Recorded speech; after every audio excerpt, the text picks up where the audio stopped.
Hey guys, so one of the number one questions I get all the time is how do you become a makeup artist? Now this topic, I feel like I have a lot to say, so I'm going to try to wind it down and make it as brief as possible. But I feel like my journey in becoming a makeup artist is really what will give you kind of more of an insight to the world of being a makeup artist in this industry and things like that. So first off, if you didn't know, I am a makeup artist of 6 years as of now. I started in '07 and I'm a newly licensed esthetician. So I also do skincare, lash extensions, anything and everything waxing on the face, mainly. I do brows, things like that. So let's start with briefly a summary of my journey, because I have been in pretty much all realms of the makeup field to where I can kind of give you some advice whether you want to go into film and TV, photo shoots and commercial, bridal, if you want to work at a salon, or if you want to work at a counter like MAC or Sephora. I've dabbled in each arena. So this is really advice if you want to be a professional makeup artist. So, okay, so we're going to make this short, and I'm going to keep it real too. This is keeping it real with Mika, okay? So, again, I took some notes because usually my videos I do in one take, so I like to be able to really get that information that you guys really need, because it's important. It's figuring out your life career, first of all. So this will help you with that, I hope. Okay, so first of all, my journey, I started in '07, and my first job in makeup was during the summer after my freshman year of college. I went to, by the way, I live in the Bay Area, Northern California right now.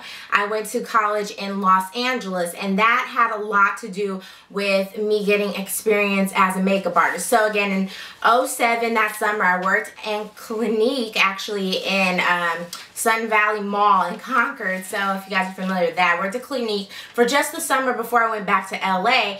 And that's what really got me to experience, okay, I've always been interested in makeup, so I wanted to see what it would be like to be, you know, applying makeup to strangers. You're in front of people's faces. You're this close. See how you interact. So that was my first step in the door. Loved it, and I knew this was something that I wanted to do. So going back to LA after that, I decided that I wanted to work for a makeup counter or a makeup store. So being that I went to Cal State Long Beach, I'm a fine arts major, so being creative is something in your realm. As a personality, as a makeup artist, it's usually really good if you're a creative person. So that's one thing.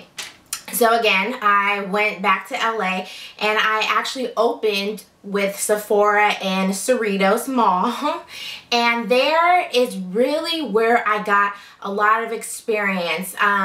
So throughout my whole college career, for 5 years, I worked at Sephora, and it's a really good idea to possibly, if you're interested, go to a counter or a makeup store first, because they literally pay you to learn. I learned so much, and also you're getting the experience simultaneously. So if you guys didn't know, in the state of California and also in other states, you do not have to have a makeup license, a cosmetology license, or esthetician license to do makeup. So it's very important that you get the experience. And so one of the great ways was working at Sephora. I've touched faces from all different ages, skin types. You learn skincare as well. I learned about all the different makeup brands. That's another good thing. I'm not biased towards one brand. Getting the experience helped me so much. So while I was working at Sephora those 5 years in Los Angeles, I networked like crazy. It is key. If you want to be a makeup artist, you have to be able to want to talk to people, engage with people, and really just connect with them. So that's another thing. If that's something you like to do, then go for it. So basically, I connected with photographers. Now, I was able to really get some celebrity work, as well as like photo shoots and a little bit of film. from connecting with people. Main thing. Social media really helped me connect as well, I'm not gonna lie.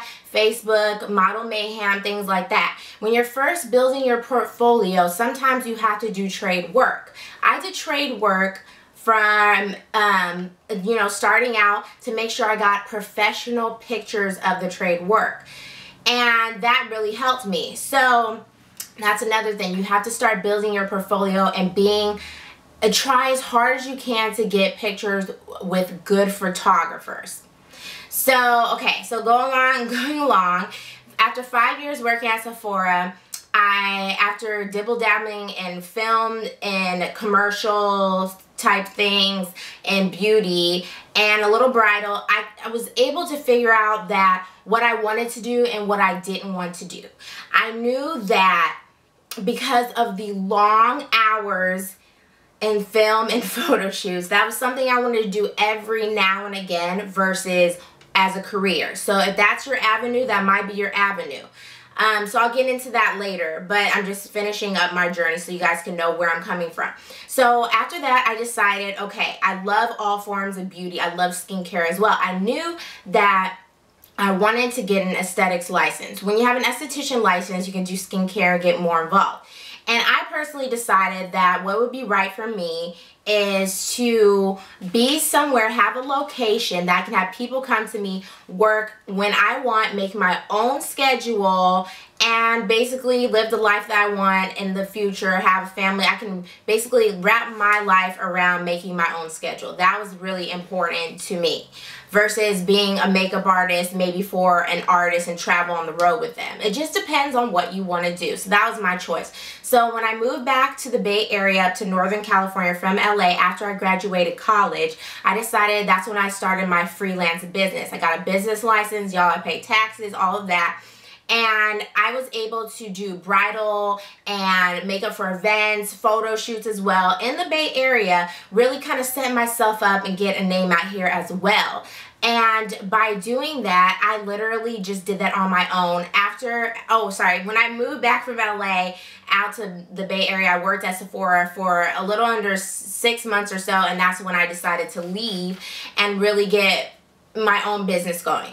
So after that, I decided, okay, I want to be an esthetician. I want to do more. Got my aesthetics license. I went to SFIEC, San Francisco Institute of Aesthetics and Cosmetology. Amazing school. That school helps you network to where in the position that I am in now is my ideal position. I'm working at a salon in Berkeley. Me and another esthetician. She is amazing. She's like a mentor to me. She owns the place, and I'm able to have my own makeup station there, my own aesthetic room there. It's everything that I needed basically, and I'm building on that, and I'm so blessed. I can't even tell you guys how blessed I feel to finally be in the position that I've been wanting to be as in this beauty field. I can make my own schedule. I can go travel if I want to and do other gigs as well. So it's just, that's how I ended up as a makeup artist in my ideal situation.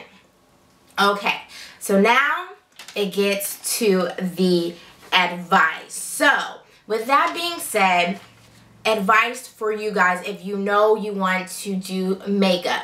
Usually when you know you want to do that, you're not sure what aspect in the field that you want to do. Again, there is the film and TV. There's commercial beauty, like photo shoots and things like that for magazines.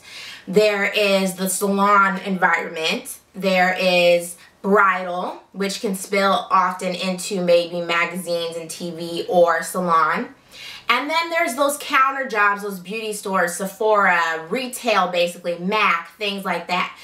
You want to figure out which avenue out of those that you want to go to. That really helps you determine what you should do. Also next, look up in your state. In your state, can you do makeup without a license? Check that out. If so, if you can do makeup without a license, my number one advice to you is to actually get in a counter or a makeup store. MAC, Sephora, whatever it is, Inglot, look them up and get in there, because for the most part, like for example, Sephora trains you. They pay you to be trained versus you going to beauty school right away and maybe you might end up not wanting to do this.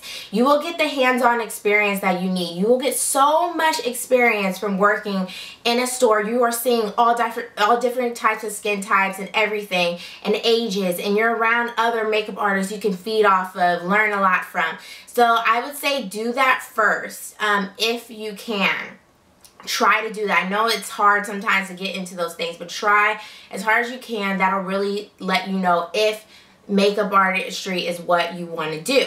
Then from there, while you're simultaneously working, you can do side things. You can start building your portfolio. You can start getting to networking. That way, you know, you can figure out, okay, maybe I'm at this job right now, and who knows, maybe you want to work at Sephora or MAC and move up in the company as a career. That's one option. Now I'm going into leaving that, and with that, you need to be into retail, okay? So retail is an aspect of that. No matter what, it is going to be an aspect. So do you like doing retail? That's going to be a part of that. So if that's your thing, there you go.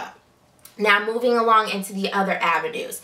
I do say start out there first because that way you can get a feel for what you want to do as in being a makeup artist. So next, do you want to be in film and TV? Well, if so, you should really get into networking. I can't explain it enough. There's always somebody that wants a makeup artist for a film job. You want to know why? Especially upcoming films. Long hours. long hours, okay? That is why I personally decided not to do any more film and TV and things like that. Great, amazing for your portfolio. You may have to do at least one trade work thing, but after that, you do not want to do too many pro bono trade works. You want to start, once you get the experience, start giving prices and doing that. And then you'll get a feel that way if this is something you want to do. Personally, for me, it wasn't. For you, it might be. Special effects, things like that. So for that realm, see if you can get in there before really making the plunge, because eventually you will have to get your makeup license to do that type of work, whether it's film, TV, commercial work, or salon work. You need to have a license. So anything other than the retail and freelancing on your own, you need a license for. So my advice is, if you can, figure out where you want to be, figure that out. And also, one thing is to have a backup plan. As you're trying to figure out your life as a makeup artist, it's good to have a backup plan. For me, it was to have a bachelor's in art. I also do art as well for clients. So that's another thing. Having a backup plan is important in life, period. If you have to work somewhere else while you're freelancing and doing makeup, totally fine. School and doing makeup, totally fine. I just advise you to have a backup plan. Not saying that you can't be successful, because you can. I'm on that road, guys. You can be successful. It just kind of helps you in case you decide, oh wait, maybe I don't want to do this, or maybe I want to go into a different avenue. Just having as many things under your belt as possible, it really helps. It really does. And then also, let's see, so personality has a lot to do with being a makeup artist. If you choose to be on set with film and things like that, you have to really have a very professional attitude. You have to be very patient. You have to listen. You have to basically be a people person. Also, if you want to be a freelancer and do your own thing, travel different places while doing makeup, or work in a salon, you have to be really business savvy. You have to think business-like. You have to think timing and money and things like that. So it can be intimidating. But once you set goals for yourself and have set plans, you can do amazing things. So set your goals. Figure out which avenue you want to go on. Set your goals for that avenue and just go for it. I encourage you guys to look at as many makeup books as possible, things like that, to attend classes. They have classes that you can do, especially if you're in LA. There's tons of classes that you take classes all the time. Go to beauty schools and even volunteer to be a model. Sometimes they need models for classes. I used to sit as a model for classes at the school I went to, SFIC. I learned so much, it's not even funny. So learn, learn, learn, practice, practice, practice. Practice on your friends, practice on your family. You need to get familiar with as many faces as possible. So I need to wrap up this video. I don't even know how long it is at this point. But if you guys have comments, questions, feel free to comment on this video. I love helping people because I got to the position I am by being blessed by people coming into my life and really helping me. So you guys ask away, and I hope that was helpful.